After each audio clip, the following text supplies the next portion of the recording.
నిన్న ఎడుగురు సంధిని జగన్మోహన్ రెడ్డి గారి ప్రభుత్వం మార్చింది. అందులో చంద్రబాబు నాయుడు గారి మీద అక్రమంగా కేసులు పెట్టి ఇరికించాలని చూసిన ఒక రెడ్డి గారికి నా పేరు గల రెడ్డి, ఎందుకంటే నాకన్నా చిన్నోడు కాబట్టి రెడ్డి, ముందు నాకే పేరెట్టారు కాబట్టి నా పేరు గల రెడ్డి అంటున్నా. రఘురామరెడ్డి 10 ఏళ్ల క్రితం మా జిల్లా ఎస్పీ, మరి ఆయన సిఐడిలో ఉన్నాడు, కౌంటర్ ఇంటెలిజెన్స్ లో ఉన్నాడు, డ్రగ్ అథారిటీ డైరెక్టర్ గా ఉన్నాడు.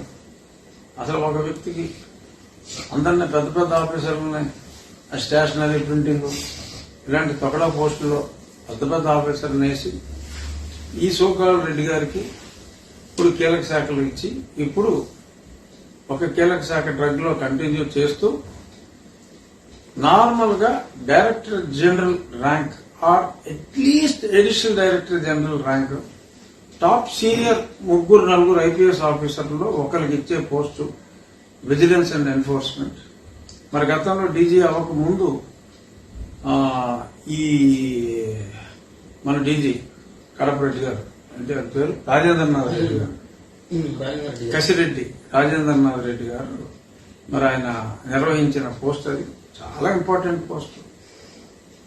మామూలుగా ఎప్పుడు డీజీ విజిలెన్స్ అంటారు. ఈయన నిన్నగాక మొన్న ఆయన చేసిన సేవలకు గుర్తింపుగా కొంచెం ఎర్లీ ప్రమోషన్ ఇచ్చారు ఐజీగా. ఆయనకి ఇచ్చారు కాబట్టి రాజమండ్రి కూడా ఐజీ ప్రమోషన్ ఇవ్వాల్సి వచ్చింది. ఆయన ఇప్పుడు is the head of vigilance and enforcement. ఎవరైనా వీరి మాట వినని అధికారులు ఇలాంటి వాళ్ళు ఎవరైనా ఉంటారు, రఘు అంటే ఫాసక్, అందుకని మరి ఆయన అలా వేసుకున్నారు. అలాగే విజయారావు గారు, ఈయన మగవాడే, లేడీ కాదు, సిహెచ్ విజయారావు.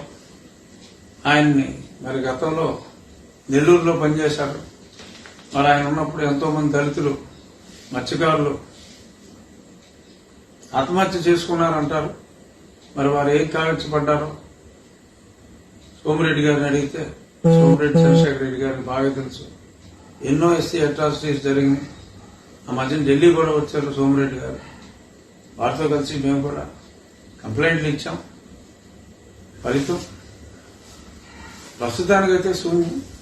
అప్పుడు ఎస్పీ పెద్దలు విజయరావు గారే, అలాగే కుక్కల నుంచి ఆత్మరక్షణ కోసం కోర్టులో దూరి కాలక్షేపంగా కొన్ని ఫైల్స్ కొట్టేస్తే కాకానీ ఫైల్స్ గా పేరు పొందిన ఆ కేసును కూడా అత్యంత చాకచక్యంతో నేరం కాకానేది కాదు కుక్కలుగానే తేల్చిన విజయరావు గారు ఇప్పుడు ఆయన డిఐజీ కర్నూలు. ఎందుకంటే మరి అక్కడ తెలుగుదేశం చాలా బలంగా అయిపోయింది ఈ మధ్యన. ఆ రేంజ్ లో అనంతపూర్ అయితే స్వీప్ అంటున్నారు, కర్నూలు కూడా హెవీ పికప్ ఉంది. సో ఆ రేంజ్ కి మరి ఆయన్ని డిఐజీగా నియమించారు. సో ఇంకా చెప్పడానికి ఏముంది. అలాగే విశాల్ గున్ని, ఈయన DCP law and order Vijayawada. కానీ మార్చాల్సిన పరిస్థితి 3 ఏళ్ల నుంచి ఒక దగ్గర ఉంటే 2 ఏళ్లు దాటి ఉంటే ఎలక్షన్లు వస్తున్నాయి కాబట్టి మార్చాల్సిన పరిస్థితి కాబట్టి ఆయన ఎక్కడికి మార్చారు? ఇంకో సిటీ విశాఖపట్నం. మళ్ళీ ఇదే డిఐజీ విశాఖపట్నం. అంటే ఈ క్రిటికల్ లా అండ్ ఆర్డర్ ఇదంతా ఈ ఎన్నికల్లో చూసి రమ్మంటే కాల్చి వచ్చే బ్యాచ్ వీళ్ళకి. అది చూసి రమ్మంటే కాల్చి వచ్చే బ్యాచ్ ని మరి ఈ రకంగా అలాగా బెదవాడని వైజాగ్ వేశారు, వైజాగ్ లోని బెదవాడ వేశారు. చాలా మంది మార్పులు అనుకుంటారు తప్ప ఈ మార్పులు హానెస్ట్ గా ఉండే వాళ్ళకి ఎందుకు పనికిరాని పోస్టులు, ఆ బెటాలియన్ అని, కమాండెంట్ అని ఇలాంటి పనికిమాలిన పోస్టులు వేశారు. వీళ్ళ అడుగులకు మరుగులు ఎత్తే వాళ్ళకి పోస్టులు ఇచ్చారు. అరే బాబు, ఈ ప్రభుత్వం రాదు, మీరు మాడిపోతారా నాయన, కథ పనులు చేయమాకండి. చెప్పటమే నా ధర్మం, వినకపోతే మీ కర్మం పోలీసులారా. అలాగా ఈ గుండి గారు ఇక మంచి officer Kumar Vishwajit, it's very good officer. ఆయన పని ఆయన చేసుకెళ్లే విశిష్టమైన వ్యక్తి అని పేరుంది.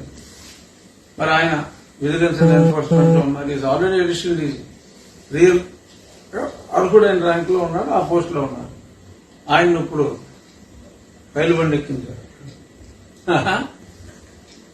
అడిషనల్ డీజీ రైల్వే అంటే సిన్సియారిటీకి వీళ్ళు ఇచ్చే రివార్డ్ ఏంటంటే రైలు ఎక్కింగ్ చేయటం.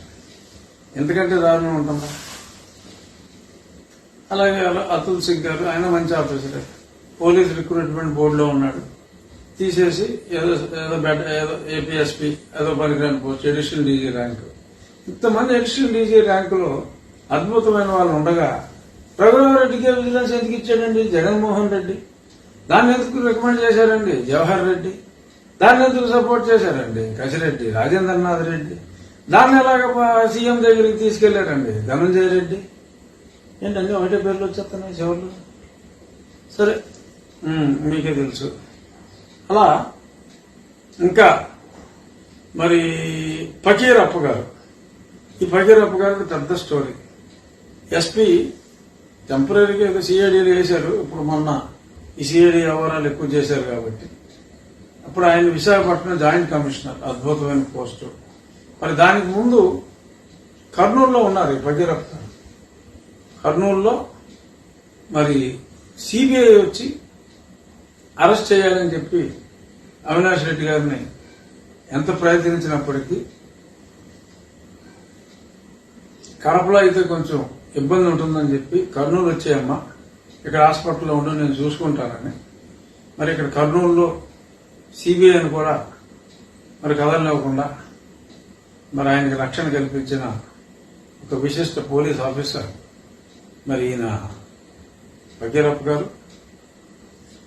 ఆయన ఇప్పుడు విశాఖపట్నంలో జాయింట్ కమిషనర్. మరి జనరల్ గా ఎస్పీ ర్యాంక్ అంటే డిప్యూటీ కమిషనర్ ఉండాలి, బహుశా ప్రమోషన్ కూడా ఇచ్చేసినట్టున్నారు.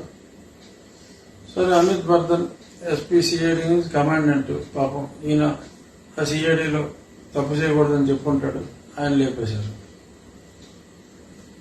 ఇక మా జిల్లాకి ఎవరో ఒక లేడీని వేశారు. ఓకే, అదే పెద్ద లోకల్ పోస్ట్ కాదు. అలాగే ఎవరో ఆనంద్ రెడ్డి గారట, ఆయన law and order SP Visakhapatnam. అక్కడి నుంచి తీసుకొచ్చి ఎక్కడ వేస్తారు కావాల్సిన వాళ్ళని? విజయవాడ. అలాగే విజయవాడలో వేస్తారు. ఇంకొక ఆయన కావాల్సినవాడు మోకా సత్యనారాయణ, డీసీపీ విజయవాడ. ఇప్పుడు ఎక్కడ వేస్తారు చెప్పు? కరెక్ట్ చెప్పేశారు, చూడకుండా చెప్పేశారు. సో ఇలా వేశారు. ఇక ఒకటే ఎగ్జామ్షన్, రిషాంత్ రెడ్డి ఎస్పీ చిత్తూరుని నాన్ ఫోకల్ కౌంటర్ ఇంటెలిజెన్స్ లో వేశారు. కౌంటర్ ఇంటెలిజెన్స్ అంటే ఈ టెర్రరిస్టులని పట్టుకుంటాం. టెర్రరిస్టులు ఎవరు ఆంధ్రాలో? ఎవరమ్మా టెర్రరిస్టులు? అని పట్టుకోగలడు అతను? పట్టుకోలేడు కదా. సో మరి చిత్తూరులో ఉన్నాడు, మరి పెద్దిరెడ్డి గారికి సహకరించాడన్న అభియోగాలు ఉన్నాయి. అయినా సరే మరి అక్కడి నుంచి తీసేసి ఈ పరికరాని పోస్టులో మరి ఎందుకు వేశారు? మరి ఇతనే కోరుకున్నాడా? ఇంకా నాకు వద్దురా బాబు మీ అరాచకాలు నేను భరించలేను, నన్ను వదిలేంద్ర రెడ్లో అని చెప్పి రెడ్డి కోరుకున్నాడా? మరి లేదు, వాళ్ళు అనుకున్నంత చంద్రబాబు నాయుడు గారు మరి ఇంకా కేసులు పెట్టమంటే మరి కుర్రోడు పెట్టలేదా? మరి మనకు తెలదాం. సో అదొకటే కొంచెం ఎగ్జామ్షన్ కనపడుతుంది. మరి కోఆపరేట్ చేయలేదా ఏంటి చివరిలో ఈ రెడ్డి గారు మనకు తెలియదు. ఏదైనా ఈ బదిలీలలు అలా టూ మచ్ గా ఉన్నాయి. సరే, ముగించే ముందు మీకు టైం అయింది కానీ ఒక 5 నిమిషాలు పడుతుంది. ముగించే ముందు ఏంటంటే ఇవాళ నాకెవరో క్లిప్పింగ్